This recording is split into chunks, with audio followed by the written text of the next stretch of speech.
मैं आदर्श नगर की मतदाता से, जनता से यही अपील करना चाहता हूँ। आपने 10 साल का कुशासन देख लिया है जो आम आदमी पार्टी द्वारा किया गया। आज निगम में भी आम आदमी पार्टी है, विधानसभा में भी आम आदमी पार्टी है, और आप सब अच्छे से जानते हैं आज आपकी गलियों में कूड़े का ढेर है, सड़कें टूटी हुई हैं, नालियाँ सीवर सब जाम हैं। तो इन्होंने 10 साल में कोई काम नहीं किया है। जो नए बच्चे हैं वो अपने माता पिता से, अपने बड़े बुजुर्ग से पूछें 2013 से पहले आदर्श नगर कैसे चमकता था।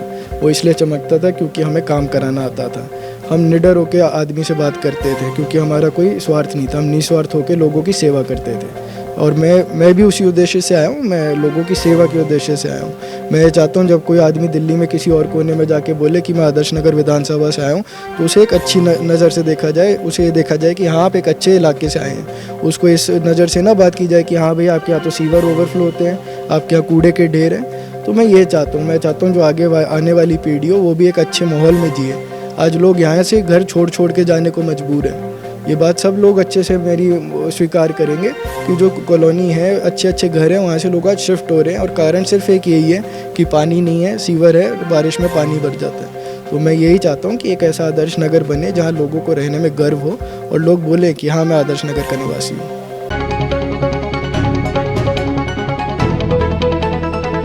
नमस्कार, मेरा नाम आज़ाद कबीर है। आप देख रहे हैं neo India news.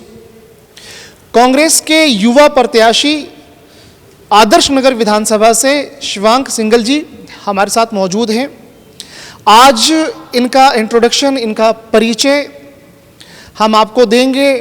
Adarsh Nagar विधानसभा के लिए शिवांक जी ने क्या डेवलपमेंट प्लान बना रखा है, और युवा हैं, युवा मतदाता हैं, और एक बड़ा नाम आदर्श नगर विधानसभा में कांग्रेस के दिग्गज नेता मंगत राम जी से, आप सब जानते भी होंगे मंगत राम जी को, मंत्री रह चुके थे शीला जी के टाइम में, और उन्हीं के घर के चिराग हैं ये, और युवा वकील भी हैं, एडवोकेट भी हैं।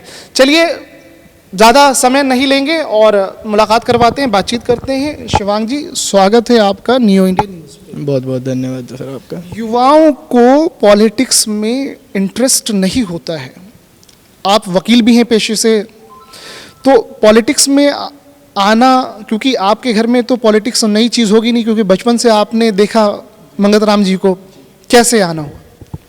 आपने सही कहा, बचपन से ही राजनीति वाला घर था, और मैं तो बचपन से ही 2008 का भी मेरे को चुनाव बहुत अच्छे से याद है, 13 का भी चुनाव बहुत अच्छे से याद है। फिर अभी 2024 की बात करें, 2022 के निगम की बात करें, बहुत सक्रिय रह के काम करा। तो राजनीति कोई नई चीज़ नहीं थी, ऐसा नहीं था कि बहुत वो करना पड़ा, मन बनाना पड़ा। शुरू से इधर रहे हैं तो एक इंटरेस्ट तो शुरू से ही रहता था। फिर मौका मिला पार्टी की तरफ से तो उसको निभा रहे हैं। कल दिल्ली प्रदेश कांग्रेस कमेटी में डीपीसीसी में डीके शिव कुमार जी आए थे, और कल आपने यानी कांग्रेस ने एक मास्टर स्ट्रोक चल दिया है। ट्रम्प कार्ड में एक कार्ड ओपन किया है, प्यारी दीदी योजना। महिलाओं को, दिल्ली की महिलाओं को डीके जी ने बोला कि मार्च में आपने जैसी सरकार बना दी, रेगुलर नियमित रूप से 2500 रुपये पहली कैबिनेट में हम स्टार्ट कर देंगे, शुरू कर देंगे। ये नहले पे दहला है 2100 का? ये नहले पे दहला तो नहीं है, पर झूठ के ऊपर सच का वार है। केजरीवाल जी तो झूठ बोलते हैं कि मैं 2100 रुपये दूंगा, 1000 रुपये दूंगा, पर वो हर उस पर फेल है। पंजाब में 3 साल हो गए, वहाँ तो एलजी भी नहीं है, वो तो पूर्ण राज्य है, आज तक वहाँ नहीं दिए। वहाँ भी एक चुनावी वादा किया था ये, आज भी आज तक इस क्षण तक इलेक्शन डिक्लेयर नहीं हुए हैं। वो पूर्ण रूप से मुख्यमंत्री हैं, आतिशी जी मुख्यमंत्री हैं, वो पार्टी के शीर्ष हैं, तो क्यों नहीं डिक्लेयर कर देते? ऐसा क्यों कहते हैं कि जब मैं आऊँगा तब करूँगा? आज भी तो आपके पास पावर है, पर आपकी नीयत नहीं है। कांग्रेस पार्टी की नीयत है। डीके शिव कुमार जी ने बहुत सही बोला है कि बिल्कुल पहली कैबिनेट में ही हम इसे अप्रूव करेंगे, और हमने पहले और जगह भी करा है, क्या झारखंड की बात करें, कर्नाटक की बात करें, हमने जो बोला है हमने वो करा है। और आज दिल्ली की अगर आप बात करेंगे तो जो यहाँ विकास हुआ है वो सिर्फ और सिर्फ शीला दीक्षित जी के टाइम हुआ, और आदर्श नगर की बात करें तो मंगत राम सिंघल जी के टाइम हुआ है। आज आप क्षेत्र में जाके घूमिए, 2013 के बाद रोडें नहीं बनी हैं, सारी सड़कें टूटी पड़ी हैं। आप किसी भी रोड पे चले जाइए, मात्र 1 घंटे की बारिश में वाटर लॉग हो जाता है। तो यहाँ काम नहीं हुआ है। इनको सिर्फ जुमले देने आते हैं, चुनावी वादे करने आते हैं, और इन्हें कोई काम नहीं करना आता। सिर्फ और सिर्फ ऊपर केंद्र से और एलजी से लड़ाई लड़नी आती है। अगला सवाल, आदर्श नगर विधानसभा की मतदाता, क्योंकि आप युवा हैं और युवाओं पे है ना भरोसा पब्लिक जताती है, वोटर्स बहुत उन पे कॉन्फिडेंस होता है कि अगर हम इनको मौका देंगे तो ये हमारे लिए बड़ा बदलाव लेकर के आएंगे। विजन्स होते हैं और काम करने की इच्छा शक्ति ज़्यादा होती है। थोड़ा जनता को बताइए, मतदाताओं को बताइए कि आपकी पढ़ाई वगैरह उसके बारे में, क्वालिफिकेशन वगैरह, आपने स्कूलिंग और अपना वकालत वगैरह कहाँ से किया, क्या थोड़ा। मेरी जो शुरुआत की स्कूलिंग थी वो मॉन्टफोर्ट senior secondary school Ashok Vihar से हुई। मैं LKG से लेकर 12th तक वहीं पर ही पढ़ा हूँ, 14 साल, मतलब 1st to 12th और 2 साल LKG UKG। उसके बाद मैंने ग्रेजुएशन में जब एडमिशन लिया तो मैंने IP यूनिवर्सिटी का कॉलेज है, Vivekananda institute of professional studies, VIPS के नाम से जाना जाता है, वहाँ से मैंने अपनी LLB करी। उसके बाद मैंने 1 साल की अपनी LLM करी, मैंने कॉर्पोरेट लॉ में मास्टर्स किया हुआ है। और उसके बाद से मैं हाई कोर्ट में भी थोड़ा एक्टिव रहा हूँ और अपने फैमिली बिजनेस में भी एक्टिव रहा हूँ। मैं बवाना का अपना फैमिली बिजनेस देखता हूँ और मैं बवाना की एसोसिएशन में भी सेक्रेटरी पोस्ट पे हूँ। ये मेरी एजुकेशन है। और LLM भी आपने इतने कम टाइम में कर लिया, क्योंकि LLM LLB तक ही लोग है ना रुक जाते हैं, लेकिन हम आपने मास्टर्स भी हैं LLM लॉ में, तो ये बड़ी बात है। जी जी जी। तो ये है कि अब जो मतदाता है आदर्श नगर विधानसभा की, तो ये चीज़ है ना आज अभी इसी वक्त से माइंड में ये क्लियर हो जाएगा कि जो कैंडिडेट है वो हाईली क्वालिफाइड है। और रही बात अब ज़मीनी जो मतदाता, जो वोटर्स होते हैं ज़मीन पे, क्योंकि आपके मंगत राम सिंघल जी कौन लगते हैं रिश्ते में? मंगत राम सिंघल जी मेरे दादाजी हैं। दादाजी लगते हैं। तो दादा और पोते का जो एक रिलेशन है, क्योंकि दादा की उंगलियों को पकड़ करके है ना पोता बड़ा होता है, तो आपने वो सारे गुण जो मंगत राम जी में थे, क्योंकि वो जमीनी नेता मंगत राम जी आदर्श नगर में बताए जाते हैं, लंबा समय बिताया है, जनता की एक आवाज़ पे हाजिर हो जाया करते थे, तो वो सारे मुद्दे, जमीनी मुद्दे आप समझते हैं। जी जी, बिल्कुल आपने सही कहा, मैं ये सारे मुद्दे समझता हूँ। और मैं तो कहूँ मैं 4th 5वीं क्लास से भी सैटरडे संडे उनके साथ निकल जाता था गाड़ी में बैठ के। अच्छा, निकल जाएगा? हाँ बिल्कुल बिल्कुल, मेरे को अच्छे से याद है। मेरी मम्मी एक स्कूल मतलब बैग में कुछ खाने का सामान वगैरह रख के और मैं गाड़ी में उनके साथ बैठ के निकल जाया करता था। जब आप 4th 5वीं में हुआ करते हैं? जी जी जी, मेरे को बहुत अच्छे से कई मेमोरीज है। मैं आज भी क्षेत्र में जाता हूँ तो लोग कहते हैं मेरे पास आपके बचपन की फ़ोटो आज भी है। लोग बताते हैं आप इलेक्शन में जीप पे बैठ के ऐसे घूमते थे, आप T-शर्ट पहना करते थे दादा नंबर 1। क्योंकि मैं तो अब पिछले 1-2 साल से एरिया में सक्रिय हूँ और अब चुनाव के बाद मैं और लोगों से मिल रहा हूँ, तो लोग आके बात बताते हैं, मेरे को भी ये बातें याद आती हैं। तो मैं तो दादाजी के साथ शुरू से ही बहुत रहा हूँ और मैंने हर चीज़ देखी है। अब यहाँ पर सबसे बड़ा सवाल ये है शिवांग जी कि 2 बड़े चेहरे, एक राजकुमार भाटिया बीजेपी ने कैंडिडेट आदर्श नगर में डिक्लेयर कर दिया है। लास्ट टाइम उनका जब वो चुनाव लड़े थे तो ज़्यादा मार्जिन नहीं था, 1500-1600 वोट से वो हार गए थे पवन शर्मा से। अब क्या है कि मुकेश गोयल पहले कांग्रेस में थे, वो चले गए आम आदमी पार्टी में, तो कांग्रेस की टक्कर किससे, बीजेपी से है या आम आदमी पार्टी से है या दोनों से है, क्या कहना है? देखिए, कांग्रेस की टक्कर तो हर प्रतिद्वंदी से है, चाहे वो निर्दलीय क्यों ना हो, परंतु कैंडिडेट में वेटेज होनी चाहिए। आज हम मुकेश गोयल जी की बात करते हैं, वो 2015 में भी और 2020 में भी इसी सीट से विधानसभा चुनाव लड़ चुके हैं। और 2022 में जब वो निगम का चुनाव लड़े तब आम आदमी पार्टी की बहुत अच्छी हवा थी। आज तो केजरीवाल जी की बहुत खिलाफत है, 2022 में तो अच्छी हवा थी, तो क्यों सिर्फ 180-187 वोटों से जीते? उस वक्त तो बीजेपी ने भी इनके ऊपर एक स्टिंग का वीडियो वायरल किया था जिसमें पूरी वीडियो आई थी, जेई से कहीं करोड़ रुपए मांग रहे थे रिश्वत के तौर पे। आज वो वीडियो भी बीजेपी ने कहीं दबा दी है, कहाँ गायब करी, वो तो इन दोनों की क्या साठगांठ हुई है तो दोनों पार्टी ज़्यादा अच्छे से बता पाएंगी। पर ऐसा कुछ नहीं है कि कोई बहुत बड़ा चुनौती है, बहुत बड़े चेहरे हैं, क्योंकि मुकेश गोयल जी 3-4 वार्डों में हमारे रह चुके हैं, उनका रिकॉर्ड है। आज तक किसी भी एक वार्ड से वो रिपीट नहीं करे हैं, क्योंकि उन्हें पता है कि मैं दोबारा जनता के बीच जाऊंगा तो लोग मेरे को अपनाएंगे नहीं, क्योंकि 5 साल कोई काम नहीं करते, आखिरी में जाते हैं, पैसे बांटते हैं और उसी दम पे वो इलेक्शन जीतना जानते हैं। और यही एक कारण है 2015 हारे, 2020 हारे, और मैं गारंटी से कह सकता हूँ 2025 भी वो हार रहे हैं। अच्छा, आपने एक बात अभी बोली कि उस वक्त जो निगम का चुनाव वो लड़े आम आदमी पार्टी से, तो कुछ ही मार्जिन से, क्योंकि हवा थी अच्छा, और इस बार अब ये चुनौती वाला 25 का जो इलेक्शन है वो क्योंकि कल डीके जी ने जो कर्नाटका के डिप्टी सीएम है उन्होंने बोला है कि कर्नाटका मॉडल है ना दिल्ली में काम करेगा। बिल्कुल सही कह रहे हैं आप, क्योंकि मैंने आपको पहले भी कहा कांग्रेस पार्टी जो कहती है वो करके दिखाती है। 10 साल में लोगों ने इनको परख लिया है। जब ये 13 में आए थे बड़ी लंबी लंबी बातें करते थे, शीला दीक्षित जी के खिलाफ एक किताब लेके घूमते थे। वो जितने साल जीवित रही, आज तो हमारी नेता नहीं है, वो स्वर्ग में है, पर जितने साल वो जीवित रही एक बार भी उनके ऊपर कोई चार्जशीट या कुछ नहीं कर पाए। वो डायरी कहाँ गायब हो गई थी इनकी। तो ये सिर्फ बरगलाना जानते हैं, झूठी बातें करना जानते हैं, फ्री पानी की बात करते हैं। आज नलों में पानी नहीं है। ये शराब घोटाले में अंदर जा चुके हैं। ये दूसरों को भ्रष्टाचारी बताते हैं। ये खुद और इनके उप मुख्यमंत्री, इनके कई मंत्री जेल में जा चुके हैं। तो ऐसा नहीं है कि ये ईमानदार रह गए, लोग समझ गए हैं। ये अंदर गए हैं तो कोई ना कोई बात थी। ठीक है शिवांग जी, यहाँ पर एक और बात, जनता के मुद्दे पे विधानसभा आदर्श नगर की जो जनता है, पब्लिक ओपिनियन हमारा शो चल रहा है, हम अलग अलग आपके वार्ड में जा रहे हैं, फ्लैट्स में भी जा रहे हैं, कॉलोनी में भी जा रहे हैं, झुग्गी झोपड़ी में भी जा रहे हैं। तो यहाँ पर अलग अलग जगह पे जो नाली साफ़ सफाई, कूड़ा, नाली, गंदगी, नाले जो पीडब्ल्यूडी के नाले, चलिए एमसीडी की हम बात नहीं कर रहे हैं, एमसीडी का काम अलग है।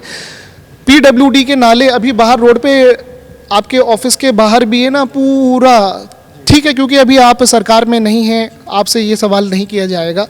तो ये सारे मुद्दे बनेंगे, जनता त्राही माम है, इस पे क्या कहना है? आप बिल्कुल सही कह रहे हैं, आपने खुद ही सारी बात का बता दिया। जनता त्राही माम है। जो आप बाहर कह रहे हैं कि पानी बह रहा है, वो आज़ादपुर मंडी से बहते हुए आ रहा है। आप इस रोड पे कुछ 2 किलोमीटर चल के देखिए, आपको स्विमिंग पूल मिलेगा। जो केजरीवाल जी कहते थे ना लंदन पेरिस बनाऊंगा, तो ये लंदन पेरिस इनका बाहर आपको दिख जाएगा। स्विमिंग पूल बहा दिया इन्होंने मेन रोड पे, और ये रोड जीटी करनाल की हाईवे वाली रोड है। तो इनका लोगों ने देख लिया है काम, और कोई ऐसी बात नहीं है। अंत में एक सवाल और कि आदर्श नगर मतदाता जो है, आदर्श नगर विधानसभा की जो वोटर्स हैं, वो शिवांग जी पे क्यों और कैसे भरोसा करें? क्या आप बदलाव लाएंगे? क्या आपकी एक यूनिक पॉइंट होगी जो आंख बंद करके कांग्रेस का बटन दबा दे? देखिए, पहली बात, मैं कोई नया चेहरा नहीं उन लोगों के बीच में। इन्हें पता है मैं किस परिवार से आता हूँ, मेरे दादाजी कौन थे, उनका इन्होंने काम देखा हुआ है। मैं यहाँ पे सिर्फ़ और सिर्फ सेवा भावना से आना चाहता हूँ। आज जितने आप नेताओं की बात करें, आज सब किसी ना किसी उद्देश्य से यहाँ बैठे हुए हैं। कोई लंटर माफिया कहला रहा है, कोई कुछ कहला रहा है। मेरा ऐसे कोई उद्देश्य नहीं है। मैं अपना व्यवसाय छोड़ के सिर्फ़ और सिर्फ जनता की सेवा के लिए आना चाहता हूँ। और मेरे को पूरा भरोसा है कि जनता ने जैसे मेरे दादाजी को एक मौका दिया था और फिर निरंतर उन्होंने विकास के कार्य कई साल किए, वैसी जनता इस बार मेरे पे एक मौका देगी, विश्वास करेगी और मेरे को मौका देगी। और मैं भी वैसे ही फिर काम करूँगा, नहीं करूँगा तो मेरे को नकार देगी। हाँ जी। और जैसे कि जनता, होता ये है कि 5 साल में इलेक्शन होता है, लीडर जो है प्रतिनिधि, जनप्रतिनिधि, वो चुन लिए जाते हैं, लेकिन 5 साल तक है ना, फिर वो ना जनता है ना उनके पास है ना, उनके दफ्तर के आगे चक्कर लगाते रह जाती है, लेकिन काम नहीं होता है। तो ये आचरण जो है फिर वो इलेक्शन में नुकसान पहुंचाता है।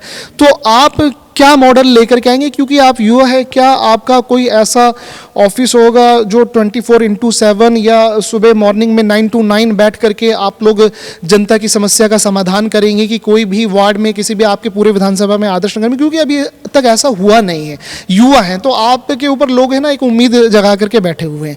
क्योंकि और दूसरी तरफ भाजपा के भी कैंडिडेट आ गए हैं, राजकुमार भाटिया भी आ गए हैं, तो यहाँ पर ठीक है त्रिकोण बन गया है, अब वो मतदाता डिसाइड करेंगे। लेकिन आप विधानसभा के लिए कौन सा एक यूनिक प्लान है आपके लिए, वो बताएं। देखिए, विधानसभा के लोगों के लिए पहली बात तो मैं हमेशा अवेलेबल रहूँगा। दूसरी बात, जो हमारा ऑफिस है सराय पीपल थला में, जहाँ पे अभी हम खड़े भी हैं, ये ऑफिस सुबह 9 बजे चालू हो जाता है। यहाँ पे पूरा स्टाफ अवेलेबल रहता है, जो पूरी उन पे वो है, क्षमता है, किसी भी तरीके से, हर तरीके से उनकी सहायता की जा सकती है, जैसे पहले की जाती थी।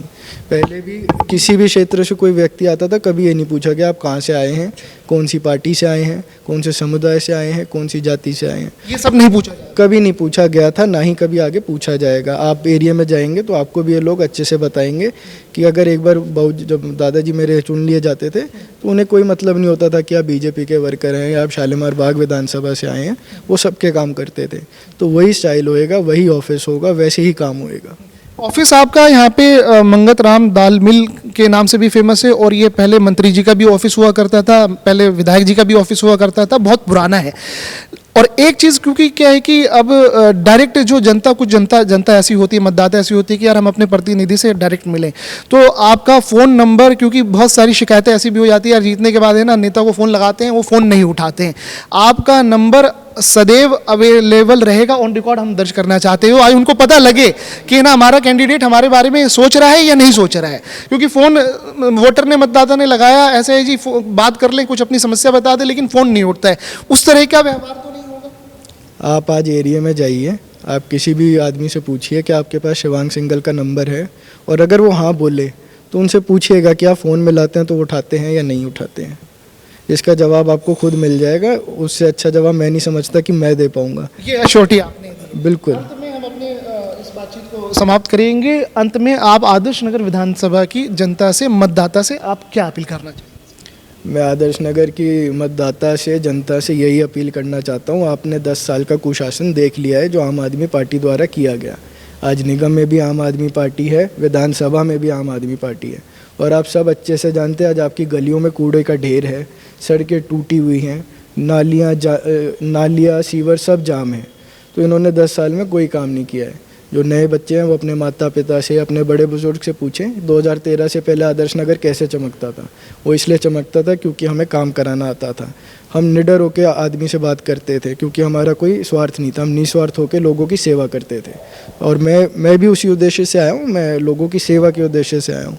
मैं ये चाहता हूँ जब कोई आदमी दिल्ली में किसी और कोने में जाके बोले कि मैं आदर्श नगर विधानसभा से आया हूँ, तो उसे एक अच्छी नज़र से देखा जाए, उसे ये देखा जाए कि हाँ आप एक अच्छे इलाके से आए हैं। उसको इस नज़र से ना बात की जाए कि हाँ भाई आपके यहाँ तो सीवर ओवरफ्लो होते हैं, आपके यहाँ कूड़े के ढेर हैं। तो मैं ये चाहता हूँ, मैं चाहता हूँ जो आगे आने वाली पीढ़ी हो वो भी एक अच्छे माहौल में जिए। आज लोग यहाँ से घर छोड़ के जाने को मजबूर हैं। ये बात सब लोग अच्छे से मेरी स्वीकार करेंगे कि जो कॉलोनी है, अच्छे अच्छे घर हैं, वहाँ से लोग आज शिफ्ट हो रहे हैं, और कारण सिर्फ एक यही है कि पानी नहीं है, सीवर है, बारिश में पानी भर जाता है।